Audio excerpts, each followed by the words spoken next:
Welcome to Luca is a Billionaire, where the only thing I invest in is your answers. You begin by confirming device compatibility and software currency. This prevents recognition errors later. Next, position the device at eye level and hold steady because consistent angles teach the sensor. You'll open Settings, then Face ID and Passcode, and choose Set up Face ID. As you tap through prompts, follow the animated guidance and move your head slowly in a circle when asked.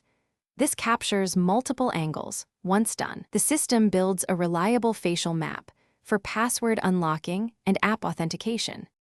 Once the initial scan finishes, you'll perform the second scan for accuracy. Make the same slow circular motion so the sensor records depth and contours. Then, make choices. Enable Face ID for unlocking, Apple Pay and password autofill to replace typed passwords. This saves time and reduces exposure. If you regularly wear hats, glasses, or heavy makeup, add an alternate appearance so the system recognizes variations. Take a moment to verify each toggle. Doing so avoids future authentication friction. You finish by testing Face ID with several apps and the lock screen to ensure passwords autofill correctly. This confirms end-to-end success.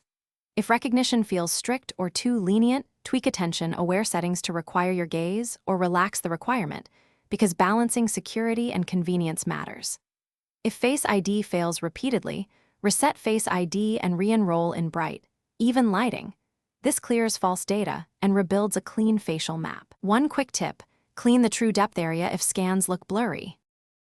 Thanks for watching and please subscribe. It's the best investment you'll ever make.